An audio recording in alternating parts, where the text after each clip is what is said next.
सात संगत जी प्रेम और सत्कार से बोलिए धन निरंकार जी। सात संगत जी आपके अपनी यानी मोनस चैनल में आपका स्वागत है। सात संगत जी, सात संगत जी, वट वृक्ष की घनी छाया दोपहर का शांत समय है। गंगा जी मन मन बह रही है और उनकी लहरों की ध्वनि एक नैसर्गिक संगीत पैदा कर रही है। संत कबीर अपने कांधे के पास एक साधारण सी चारपाई पर बैठे हैं। उनके हाथ धागों में रमे हुए हैं और आंखें कहीं शून्य में देख रही हैं। पास ही संत रविदास अपनी पारंपरिक चर्मकारी का औजार हाथ में लिए बैठे हैं। उनके चेहरे पर एक सहज करुणा और शांति का भाव है। तभी एक व्याकुल परेशान सा व्यक्ति, जिसे हम जिज्ञासु कहेंगे, उनके पास आता है। उनके चेहरे पर चिंता की लकीरें हैं। वह दोनों संतों को प्रणाम करता है। जिज्ञासु हाथ जोड़कर कांपती आवाज में, हे महात्माओं, मुझे क्षमा करो, मैं बहुत दूर से आपकी कीर्ति सुनकर आया हूँ। मैंने ग्रंथ पढ़े, उपदेश सुने, पर मेरा यह मन एक पल को भी नहीं टिकता। लोग कहते हैं निरंकार का ध्यान करो जो रूप से परे है, पर कैसे? मेरा मन तो 10,000 रूपों में भटकता है। कृपा करके मुझे 5 मिनट में मन शांति करने की कोई असरदार तकनीक बताए। मैं थक गया हूँ। संत कबीर अपना काम रोककर उस व्यक्ति को क्षीण लेकिन प्रेम पूर्ण दृष्टि से देखते हैं। एक मौन फैलता है। संत कबीर एक हल्की मुस्कान के साथ, भाई तुम ध्यान लगाना चाहते हो इसलिए मन भागता है। ध्यान लगाया नहीं जाता, ध्यान तो हो जाता है। तुम मन को पकड़ने की जितनी कोशिश करोगे वह उतना ही फिसलेगा। यह मन एक चंचल बालक की तरह है। तुम उसे डांटोगे तो वह और उधम मचाएगा। उसे प्रेम से, समझ से शांत करना पड़ता है। अब संत रविदास अपनी कोमल और शांत आवाज में बोलते हैं। उनकी आवाज में मरहम जैसी शीतलता है। संत रविदास कहते हैं कि पहले यह समझो कि निरंकार क्या है। वह कोई दूर आकाश में बैठी हुई सत्ता नहीं है। वह तुम्हारी सांसों के लय में है, तुम्हारे हृदय की धड़कन में है। निरंकार इस ब्रह्मांड का आधार है, यह शून्यता है।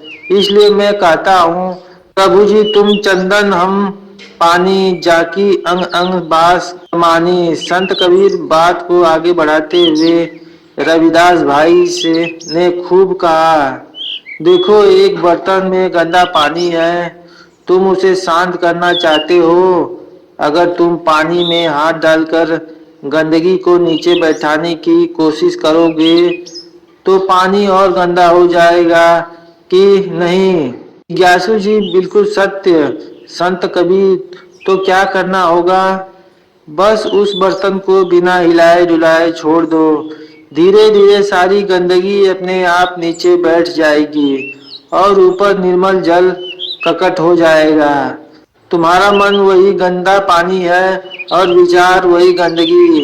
तुम विचारों से लड़ते हो, उन्हें दबाते हो, इसलिए मन और अशांत हो जाता है। जिज्ञासु बोला, तो क्या करूं मैं? बस बैठा रहूं? संत रविदास, हाँ बस होना है, कुछ करना नहीं है। और यही 5 मिनट की सबसे असरदार तकनीक है। इसे समझो, शास्त्र इसे ही साक्षी भाव कहते हैं। तुम मन नहीं हो, तुम मन को देखने वाले हो। संत कबीर अब व्यवहारिक विधि को बताते हुए सुनो। 5 मिनट का सूत्र कल से ही करना। पहली बात, किसी शांत जगह पर आराम से बैठ जाओ। जैसे भी सुख मिले वैसे ही बैठ जाओ, कोई जबरदस्ती नहीं। रीढ़ सीधी रहे तो अच्छा, ताकि ऊर्जा का प्रवाह बना रहे। दूसरी बात, आंखें कोमलता से बंद कर लो, जैसे कोई सो रहा हो। चेहरे पर कोई तनाव नहीं। तीसरी और सबसे जरूरी बात, अब बस अपनी आती और जाती हुई सांस को देखो, महसूस करो। सांस अंदर आ रहा है, सांस बाहर जा रहा है। यह सांस ही है वह धागा है जो तुम्हें उस निरंकार से जोड़ता है।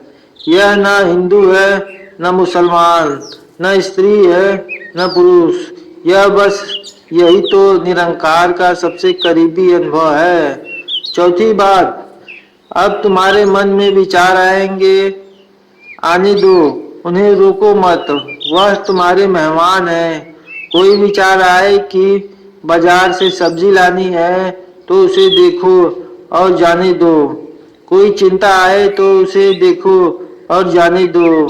उनसे लड़ो मत, उनसे बातें मत करो, बस ऐसे ही देखो जैसे आकाश में बादल आते हैं और चले जाते हैं। तुम तो आकाश हो, तुम बादल नहीं हो। पांचवी बात, जब भी लगे कि मन किसी विचार में उलझा है तो धीरे धीरे बिना किसी झुंझलाहट के अपना ध्यान वापस अपनी सांस पर ले आओ। 1000 बार भटके, 1000 बार वापस ले आओ। यही साधना है। जिज्ञासु मंत्रमुग्ध होकर सुन रहा है, उनकी आंखों में एक नई चमक आ रही है। संत रविदास कबीर की बातों में प्रेम का अमृत घोलते हुए, और जब तुम यह कर रहे हो तो भीतर एक भाव रखो, समर्पण का। यह भाव कि हे निरंकार प्रभु, यह मन भी तेरा, यह विचार भी तेरे, यह सांस भी तेरे, मैं कौन होता हूँ इनसे लड़ने वाला। मैं तो बस तेरा ही दिया हुआ यह खेल देख रहा हूँ। यह भाव लाते हुए तुम्हारी मैं की पकड़ ढीली हो जाएगी और जहाँ मैं नहीं वहाँ शांति। वही निरंकार है। तुम पाओगे कि 5 मिनट में ही तुम्हारे भीतर एक गहरी शांति उतरने लगी। जिज्ञासु जिसके चेहरे पर अब शांति और कृतज्ञता का भाव है, दोनों संतों को प्रणाम करके जाने के लिए मुड़ता ही है कि संत कबीर की गंभीर आवाज उसे रोक लेती है। संत कबीर रुको, पथिक बात अभी पूरी नहीं हुई है। जिज्ञासु आश्चर्य से मुड़ता है। उसके चेहरे पर प्रश्न है, जिज्ञासु प्रभु, आपने तो मेरे जीवन की सबसे बड़ी उलझन सुलझा दी। मन को शांत करने का, निरंकार को सांसों में अनुभव करने का मार्ग दिखा दिया। अब और क्या शेष है?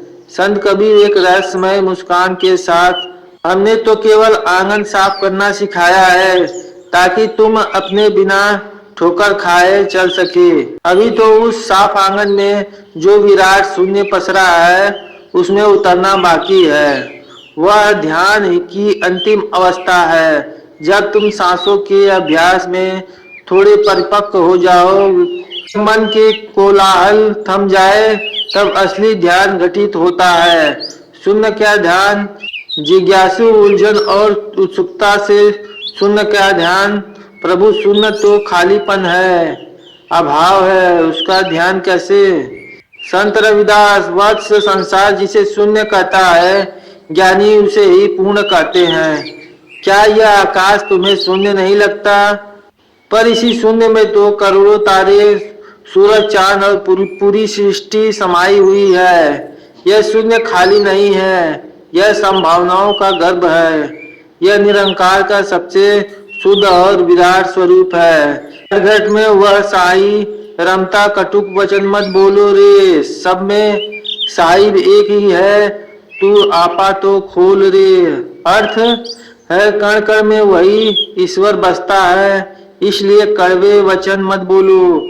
जब सब में एक ही ईश्वर है तो तू बस अपने अहंकार का पर्दा तो हटा। यह आपा यानी अहंकार का पर्दा हटते ही जो प्रकट होता है वही शून्य है, वही पूर्ण है। संत कबीर रविदास भाई ने सत्य कहा।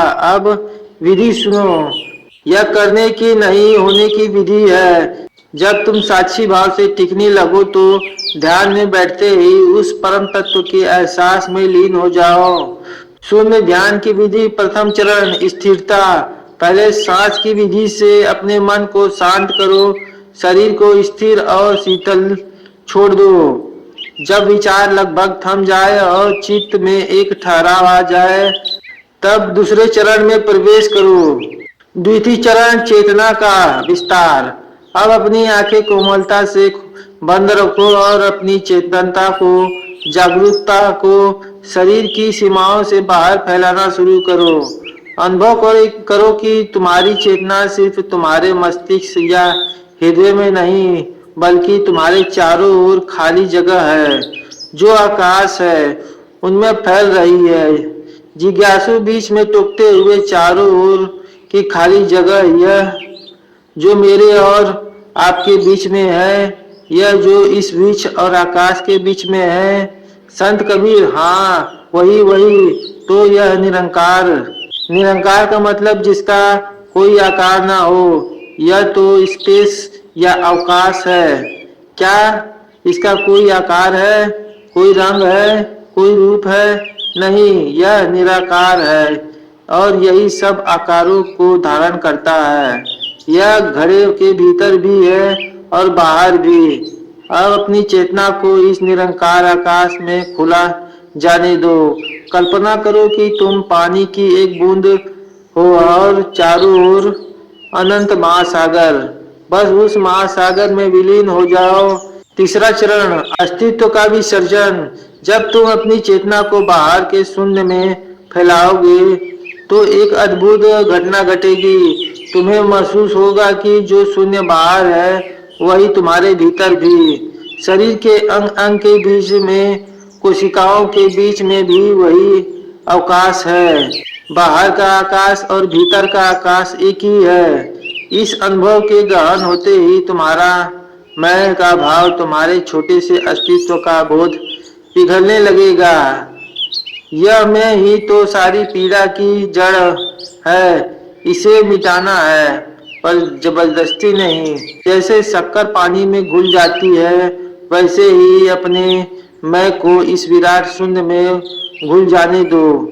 हैरत हैरत हे सखी, हरा कबीर हिराए, बूंद समानी संबंध में सोकत हेरी जाए। अर्थ, खोजते खोजते हे सखी, कबीर खुद ही खो गया। जैसे पानी में बूंद समुद्र में समा जाए, तो उसे फिर कैसे खोजा जा सकता है? जब साधक परमात्मा को खोजते खोजते खुद ही खो जाता है, वही शून्य ध्यान है। आंखें बंद करके अनुभव करने की कोशिश करता है, फिर आंखें खोलकर कहता है, पर प्रभु यदि मैं ही मिट गया, मैं ही नहीं रहा, तो उस परमात्मा के एहसास को, उस आनंद को अनुभव कौन करेगा? यह एक अत्यंत गूढ़ प्रश्न है। संत रविदास उस जिज्ञासु के कंधे पर हाथ रखकर करुणा से समझाते हैं। संत रविदास, बहुत गहरा प्रश्न पूछा वत्स। सुनो, जब तक तुम हो तब तक परमात्मा का अनुभव है, यानी तुम अलग हो और वह अलग है। यह द्वैत है। शून्य ध्यान में तुम नहीं रहते हो, तुम स्वयं परमात्मा हो जाते हो। फिर अनुभव नहीं रहता, अनुभूति हो जाती है। अनुभव करने वाला और अनुभव की जाने वाली वस्तु का भेद मिल जाता है। ज्ञाता ज्ञेय और ज्ञान के हो जाते हैं। जब आनंद को कोई अनुभव नहीं करता, साधक स्वयं आनंद स्वरूप हो जाता है। जैसे नमक से पूछो कि समुद्र का खारापन कैसा है, वह क्या बताएगा? वह तो खुद समुद्र होकर खड़ा हो गया। संत कबीर अंतिम और निर्णायक बात करते हुए, यही परमात्मा है, यही परम मुक्ति है, यही केवल्य है। सांसों का ध्यान उस नाव की तरह है जो तुम्हें नदी के इस पार से उस पार ले जाती है। पर जब तुम पार पहुंच जाओगे, तो नाव को सिर पर उठाकर तो नहीं घूमते, वहीं छोड़ देते हो। साक्षी भाव और श्वास का ध्यान वह नाव है। शून्य में विलीन हो जाना ही उस पार पहुंचाना है। अब जाओ, पहले आंगन को साफ करो। जब आंगन पूरी तरह साफ और शांत हो जाए, तो इस शून्य में छलांग लगा देना।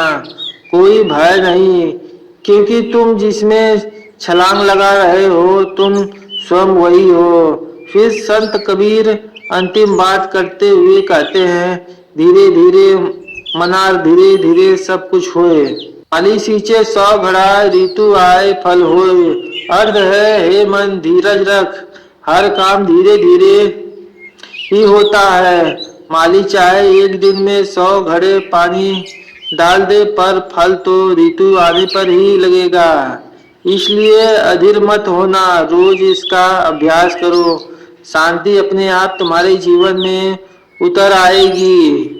जिज्ञासु की आंख से अविरल आंसू बह निकली, और यह दुख के नहीं, परम ज्ञान के कृतज्ञता के आंसू है। वह कोई शब्द नहीं बोल पाता, बस दोनों संतों के चरणों में मौन नतमस्तक हो जाता है और धीरे धीरे वापस चला जाता है। कबीर और रविदास एक दूसरे को देखकर मुस्कुराते हुए, और गंगा की लहरों का संगीत फिर से वातावरण गूंजने लगता है। साथ संगत जी, इसी वाणी के साथ प्रेम और सत्कार से बोलिए धन निरंकार जी।